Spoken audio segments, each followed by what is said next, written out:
Now let's get some additional context and really information here in this search, as now we know that the coroner is on site, everybody. Let's bring in our guest right here, new to this hour. This is Joseph Scott Morgan, a distinguished scholar of applied forensics at Jacksonville State University in Jacksonville, Alabama. We appreciate you joining us here, sir, during this very busy news day.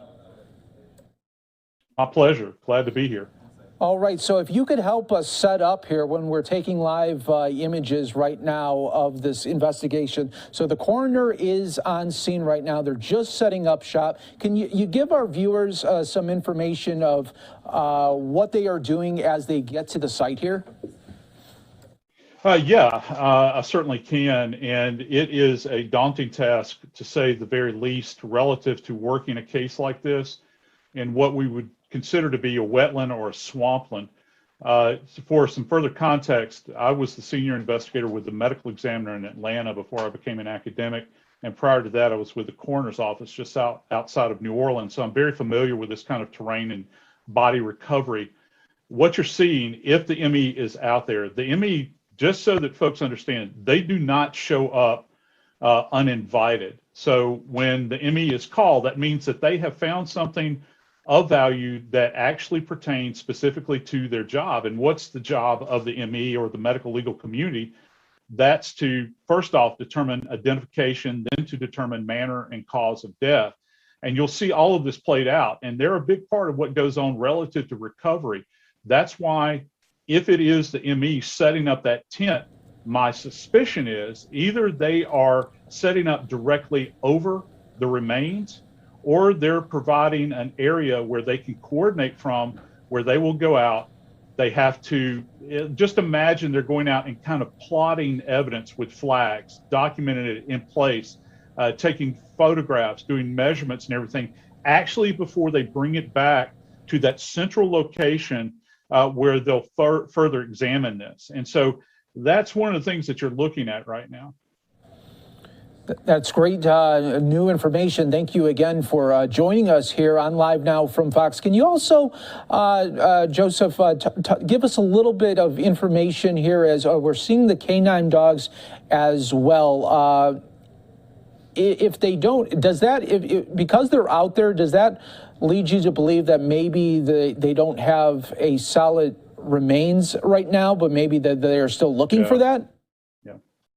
Yeah, I'm going to break this down for you, and please forgive me. I'm not going to be too graphic, but just so folks at home understand, I mean, we're adults here. Let's talk about this. If in fact you have an individual, I'm not saying this is Brian Laundrie, I have no way of knowing that, but if in fact you have an individual that goes into a similar environment that would, let's just say that that person's timeline would line up with how long Brian Laundrie has been missing. If they have been down for that entire amount of time, let's face it, the body is not going to be intact, particularly in the harsh environment of a swamp or a wetland area. If folks will just think about this, when you go into a swamp, it is essentially an area where decomposition of organic material is constantly happening. It's churning. Everything from plant life to microscopic life to things that we can see, all the flora and fauna out there. Humans are no different. If you go into this environment and you are deceased, your body will begin to break down very quickly. And some things that we look for in medical legal death investigation and in forensics is body changes and post-mortem interval. That is, we're trying to determine how long an individual has been dead.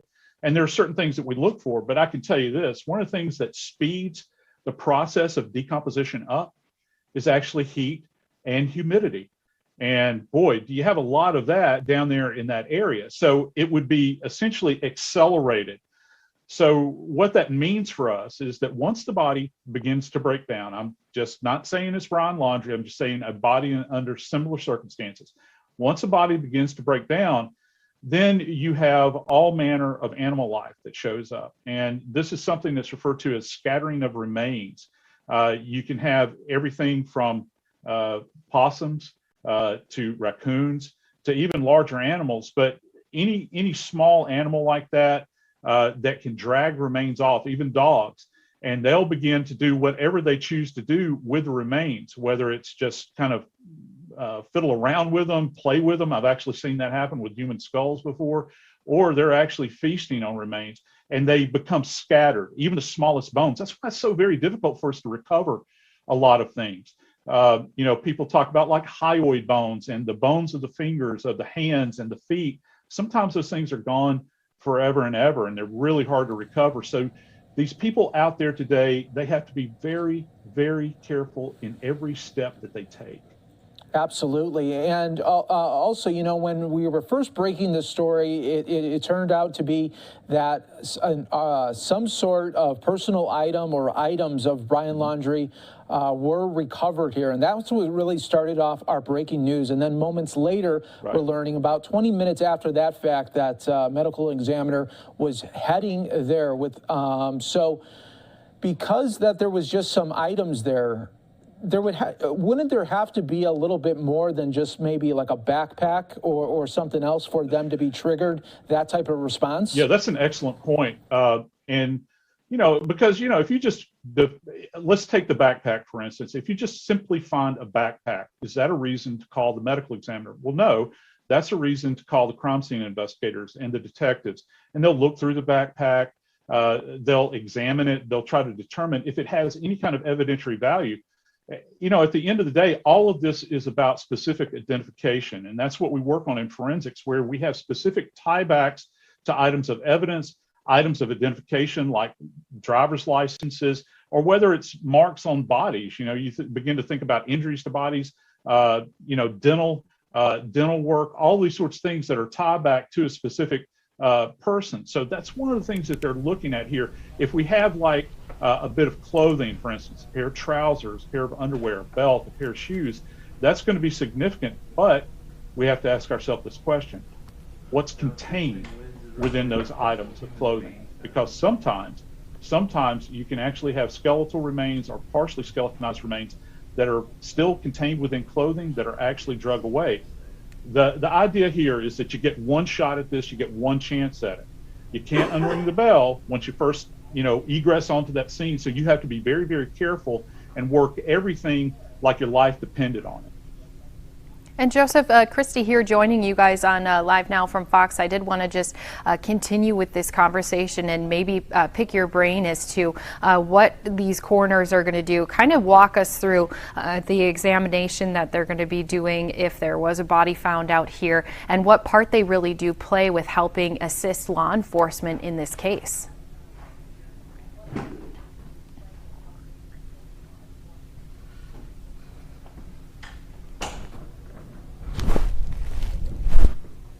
All right, Joseph, maybe you couldn't hear my colleague there, but we were just wondering just a little bit more if you could dive into what happens now if there are remains that have been recovered. What is going to be the next investigation mode there for the investigators?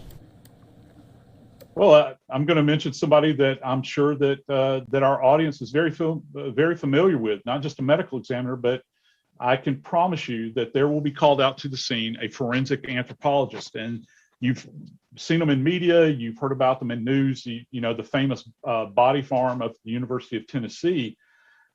These are individuals that actually go out and study skeletal remains. And the skill set that they actually bring that crime scene investigators don't have is that they have the ability, they're actually quite amazing. They have an ability out at a scene to recognize, remember the small bones that I was talking about?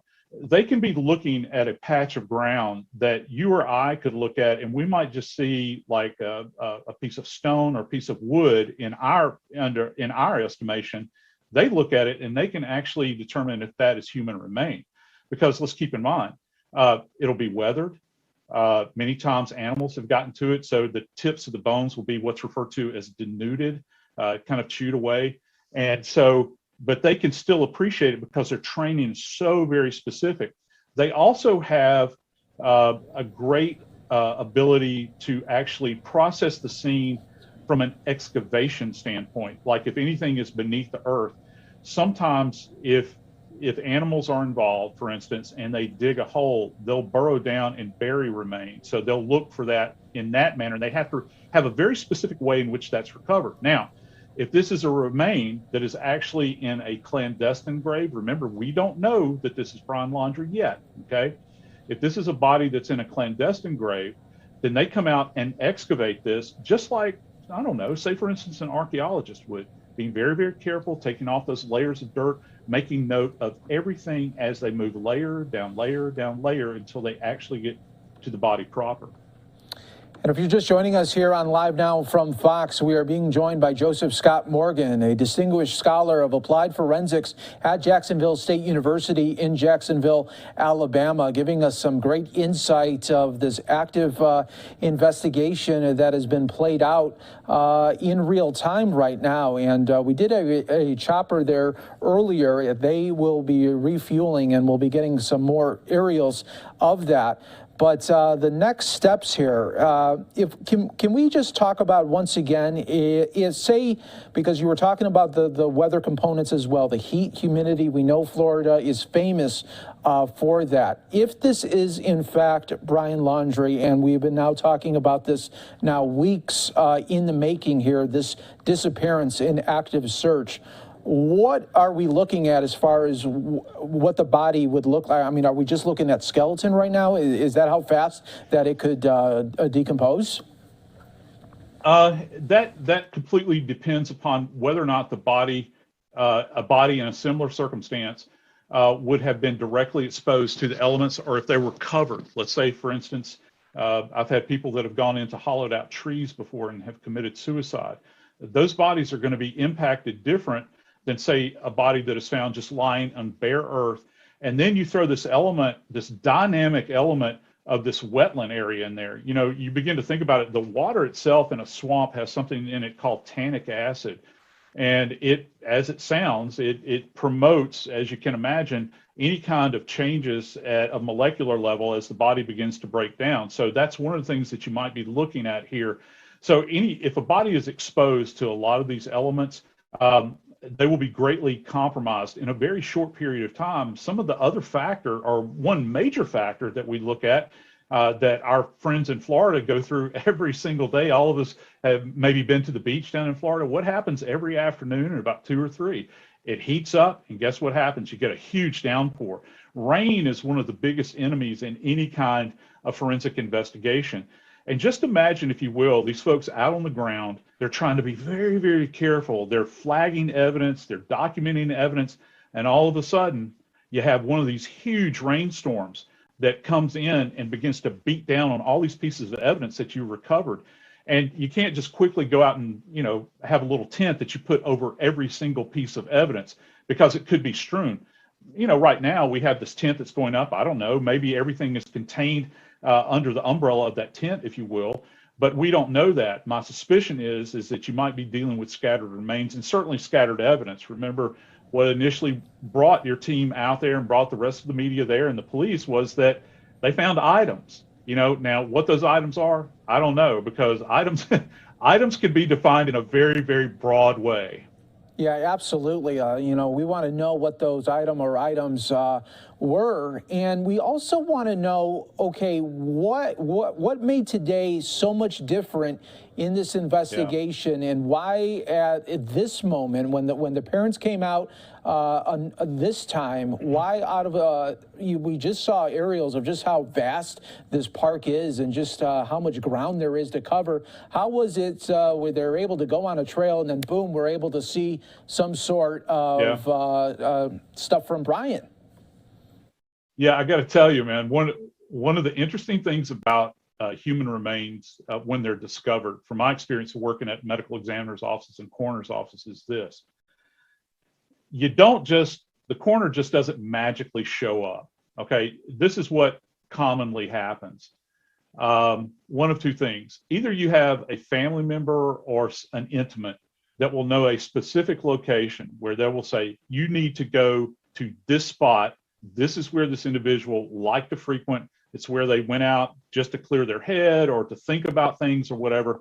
And it's at that point that the authorities will go out and they'll find something. Maybe they don't know if they're going to find a dead body. Maybe they'll find somebody just, thinking about their life sitting under a tree. Many times they actually do find somebody that's deceased, and sometimes they've been deceased a long time. Now, the other scenario, in my experience, is one of two things. Either you will have some citizen that is walking through this area, and in this case, it could be a police officer or an investigator that was walking out there, and they happen to see something that they clued in on, and they noticed, hey, this is something that looks out of sorts. We need to bring the team out there, and all of a sudden they find some kind of revealing bit of evidence that says, hey, we need to bring full force to bear here, get our evidence response people out here, and also get our medical examiner and get the anthropologist out here to cover.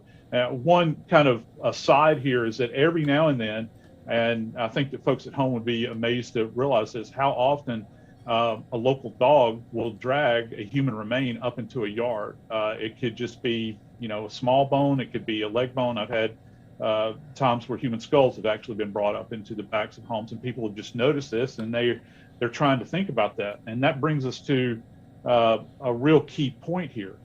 I think that we have reports that they saw the dogs back out there, and that's significant because the dogs, if they're hitting on a scent, and I'm referring to cadaver dogs at this time. Remember, I think it was Pasco County that had access to a cadaver dog in their kennel. They have one, which I was really thrilled to hear. If they have a cadaver dog out there and you've got scattered remain, those remain have a very specific scent. So if we're talking about scattered remain, you might have one specific area where you have, say, the trunk of the body that is there. Say the spine is intact, maybe you've got the skull, maybe some of the ribs, but then the dogs will go out looking for the scattered remain. They'll try to recover anything else that is there, because at the end of the day, if you've got a body, if you have a body that has reached this point of decomposition, you're not going to know the specific cause and manner of death. So you have to essentially gather everything that you possibly can. It's not like you're dealing with soft tissue. If you're talking about skeleton, where you can see bruising or you can see obvious signs of a gunshot wound or cutting or stabbing, that doesn't happen. If you've only got skeletal remains, which I don't know if we do at this point in time, you need every skeletal body, every bony body that you can find out there to be brought into a centralized location so that hopefully the skeleton can be re-articulated back at the ME's office or at the forensic anthropology lab. And Joseph, I'm glad that you're with us here right now, because we are getting some breaking news coming from the FBI office in Tampa. They gave an update just moments ago saying items of interest were located at the Carlton Reserve this morning in connection with the search for Brian Laundrie. An FBI evidence response team is processing the scene. The reserve is closed to the public and no further details are available at this time there. So FBI, they're confirming that this evidence response team is processing the scene as well. What does that entail? Well, what that entails is that, every local jurisdiction, pretty much, with the exception of a few really small jurisdictions, has their own evidence recovery teams. Okay, people that will go out there, they're hardworking folks that go out and do evidence recovery and documentation, photography. And they bring that stuff back in to, say, headquarters, and it goes into an evidence locker. It's the stuff that we examine as forensic scientists in the lab. It's the stuff that winds up being presented in court, obviously, because it's the tail of the tape, if you will. But the fact that they've got the FBI ERT out there is a big deal, because these agents, though they are FBI agents, their sole task, their form and function, if you will, is processing scenes. And they have, I don't know really how to kind of give folks at home an idea. The resources that these people have at their disposal compared, say, for instance, to what a local sheriff's office has, it's astounding. Because just kind of understand this.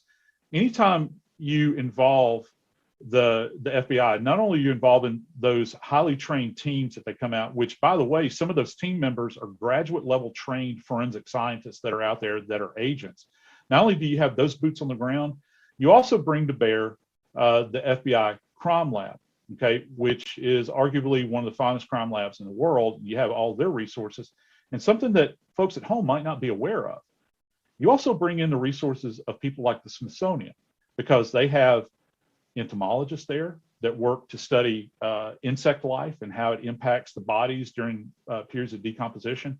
And they also have their own section. There are two very famous forensic anthropologists that were based at the Smithsonian as well. And they have those resources, not to mention a lot of other resources that the feds have at their disposal that, say, a local sheriff's office would not have.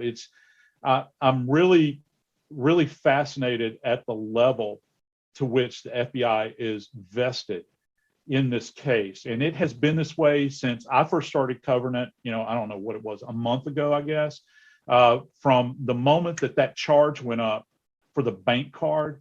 I've said this in a couple of interviews, and I think that it bears repeating. The FBI was involved, but at that moment in time, you flip the switch on a lot of other mechanisms within the feds, primarily the federal marshals, because that's what they do for a living. They go out and try to find people, and they are the best at what they do. And so you flip the switch on that resource. And so you can only imagine what other resources that have been brought to bear as a result, and this is very interesting, of that single charge that was filed by the prosecutor's office. Yeah, such a great point there. Just once the federal government gets involved, they have so much more capabilities and really resources to bring to this case. And I think a lot of people, when they're watching this story play out, just how it has been going for the last recent weeks, and they want to know, what do you think made this case so particular that it received so much national attention? I mean, unfortunately, here in this country, we have so many cases of missing people, children, adults. They go missing every day. But what do you think it was about this case that got this type of notoriety and then got the federal government involved in it so much that we were just talking about? I don't know. You know the old saying, there's nothing new under the sun. I think that a lot of folks are familiar with that. All you got to do is look back to the 90s. Think about John Bonet. I mean, how many books have been written about John Bonet over these many years since then, trying to solve this case, and everybody was fully vested in it. And I worked cases in Atlanta and New Orleans over the course of my career where I had other children that had died in horrible ways, but they would never make it through one news cycle many times.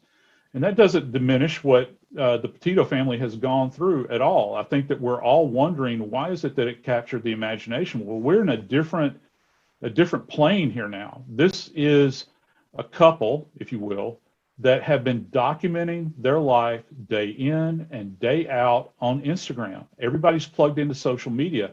And I think that a lot of folks that are out there can identify, I think, with this beautiful young woman and her boyfriend. It's a very romantic kind of journey that they're on across America. They've outfitted this van, and every step that they take, every meal they eat, they're filming meal preparations. And of course they're showing the entire world the beauty of, say for instance, those parks out in Utah. I mean, and it's striking, and it really captured everybody's attention that you could have somebody, this dichotomy where you have somebody living seemingly on the surface, this Insta life, if you will, and it's almost perfection.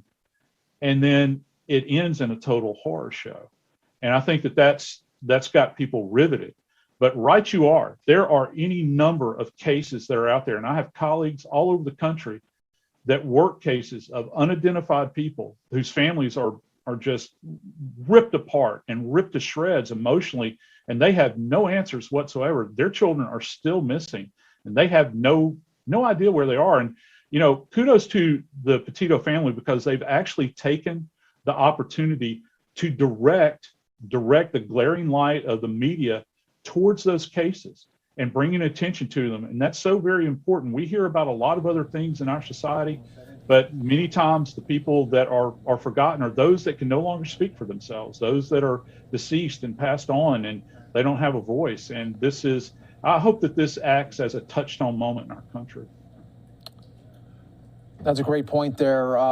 Joseph Scott Morgan, is there any closing thoughts that you have before we let you go and on this? I would urge everybody to be patient. We still don't know that this is Brian Laundrie. please, I beg everybody just to be patient. Let the police, let the ME, let any other forensic scientists that are involved with this do their job. The information will come out. Remember, everybody was saying we'll never get Gabby's cause of death. It actually came out in kind of a measured way. It's not abnormal for a cause of death to take that long. Okay, most people don't follow these things like I do.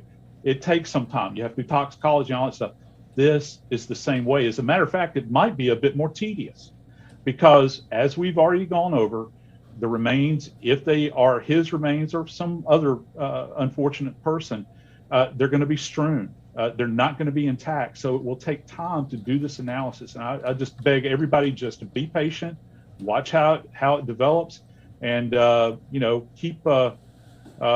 certainly keep everybody in mind that's also missing loved ones out there. There are a lot of people that just sit at home and cry silently many times. Absolutely, absolutely. And thank you so much, Joseph Scott Morgan, for your insight and expertise on this story, as well as all the background information with forensics. We totally appreciate it, and thank you for your time right here on Live Now from Fox. Thank you for having me. Have a good day. You too.